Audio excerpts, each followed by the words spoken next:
پیدائشی طور پر کوئی انسان اونچا نہیں، کوئی انسان نیچا۔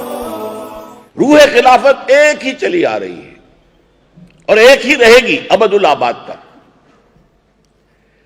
لیکن وہ ذرا خفی شے ہے، وہ لوگوں کو نظر نہیں آتی، اس کو سمجھنے کی ضرورت ہے۔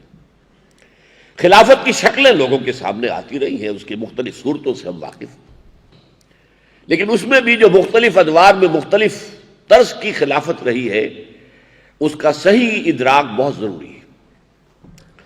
خلافت کی روح کیا ہے؟ اللہ حاکم، جو حکم اس کا آئے گا من و عن، اس کو نافذ کرنا ہے۔ جہاں اس کا کوئی حکم نہیں ہے، یہ گویا کہ اللہ نے انسان کو آزادی دی ہے کہ انسان اپنی اجتہادی صلاحیت کو بروئے کار لائے، سوچے، غور کرے۔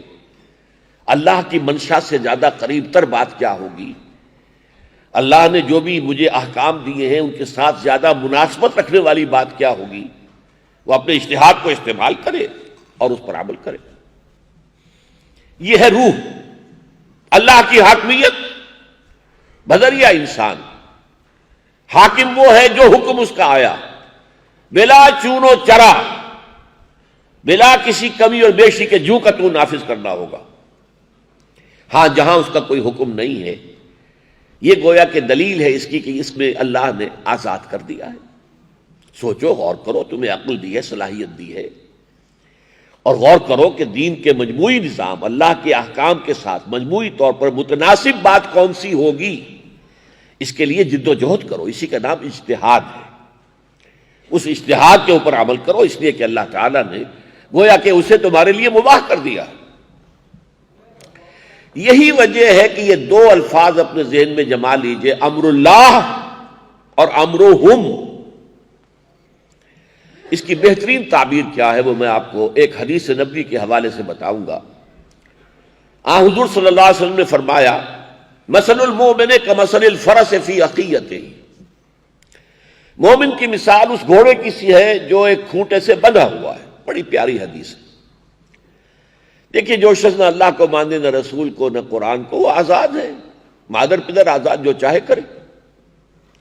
جس نے اللہ کو مانا وہ پابند ہو گیا اللہ کے حکام کا، جس نے رسول کو مانا وہ پابند ہو گیا رسول کے فرامین کا، جس نے قرآن کو مانا وہ پابند ہو گیا قرآن کی شریعت کا۔ پابندی یہ در حقیقت جیسے گھوڑا بندھا ہوا ہے، یہ گھوڑا کھلا ہے، دوڑ رہا، بھاگ رہا ہے، جا رہا ہے، ادھر جائے ادھر جائے، مرضی ہے اس کی۔ فی کل واد یہیمون، ہر وادی کے اندر سرگرداں ہے، لیکن ایک گھوڑا بندھا ہوا۔ اب ذرا اس کو ایکسٹینڈ کر لیں، اس تمثیل کو جو حضور نے دی ہے، تشبیہ کہہ لیں اسے۔ فرض کیجئے آپ کے پاس ایک بڑا کھلا وسیع میدان موجود ہے، آپ یہ بھی چاہتے ہیں کہ گھوڑے کے ہاتھ پاؤں شل نہ ہو جائیں، کھڑا کھڑا سست نہ پڑ جائے، دوڑے بھاگے جائے۔ آپ 200 گز لمبی رسی سے اسے باندھ دیجئے کھوٹے کے ساتھ۔ اب 200 گز ریڈیس کا ایک دائرہ وجود میں آ جائے گا، اس میں یہ گھوڑا آزاد ہے۔ شمال میں جائے، جنوب میں جائے، مشرق میں جائے، مغرب میں جائے، 100 گز پہ جائے، 150 گز پہ جائے، عین 200 گز پہ پہنچ جائے، کھوٹے کے ساتھ لگ کر کھڑا رہے، اس کی آزادی۔ تو یہی سمجھ لیجئے کہ اسلامی ریاست یا خلافت کا جو اصل نظام ہے کہ ایک دائرہ ہے، یہ ہے اللہ کے احکام، اللہ اور اس کے رسول کے احکام، جن کے لیے قرآن مجید کی اصطلاح کیا ہے؟ حدود اللہ۔ تلک حدود اللہ فلا تعتدوها، یہ اللہ کی حدود ہیں، اس سے آگے مت بڑھنا۔ تلک حدود اللہ فلا تقربوها، آگے بڑھنا تو دور کی بات رہی، قریب بھی مت جانا۔ اس لیے کہ اگر زیادہ قریب چلے گئے تو اس بات کا اندیشہ ہے کہ کہیں بھول کر یا کسی تیزی کے اندر کہیں کراس نہ کر جاؤ، تو keep at a safe distance.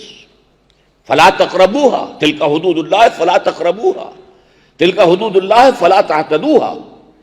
یہ حدود اللہ ہے، اللہ اور اس کے رسول کے احکام، ان کے اندر جو ہے مباحات کا دائرہ ہے، ہر چیز جائز ہے۔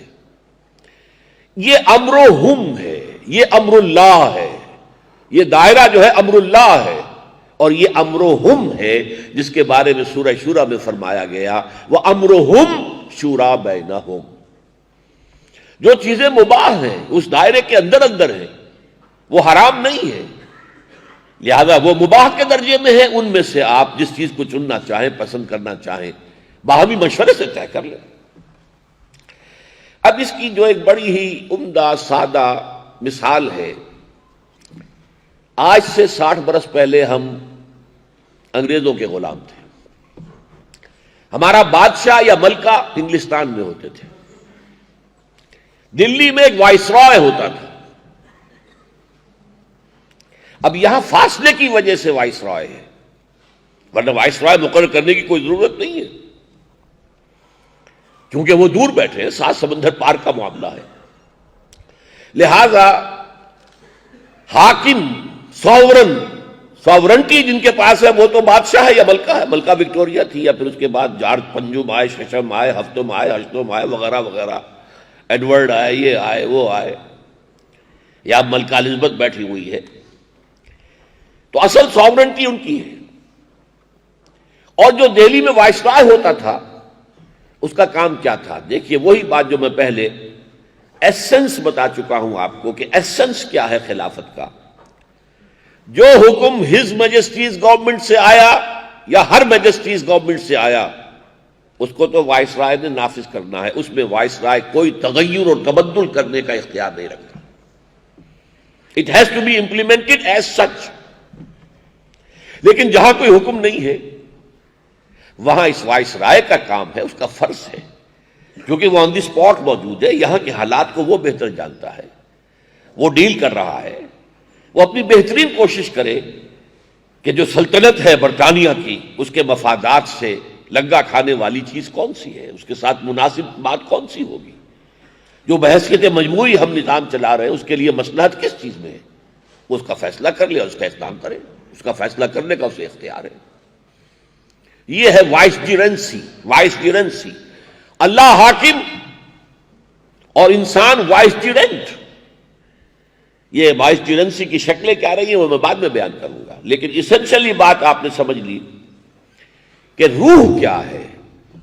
حاکم اللہ، حاکم مطلق، شارع حقیقی اللہ، اگرچہ اس کے ساتھ اضافہ کر لیجئے اس کا نمائندہ اللہ کا رسول، جو بھی رسول وقت کا رسول ہے، موسیٰ تھے جب موسیٰ کا وقت تھا، عیسیٰ تھے جب عیسیٰ کا وقت تھا، اب ہمیشہ کے لیے محمد ہے صلی اللہ علیہ وسلم۔ لیکن یہ نمائندے ہیں، حاکم نہیں ہے، یہ الہ نہیں ہے، الہ اللہ ہے، حاکم وہ ہے۔ ان الحکم الا للہ، حکومت کا اختیار اللہ کے سوا کسی کو نہیں ہے، حاکمیت اللہ کے سوا کسی اور کے لیے نہیں ہے۔ سروری زیبا فقط اس ذات بے ہمتا کو ہے، حکمراں ہے ایک وہی، باقی بتانے آزری۔ لیکن یہ کہ ان کے نمائندے کی حیثیت سے محمد الرسول اللہ صلی اللہ علیہ وسلم۔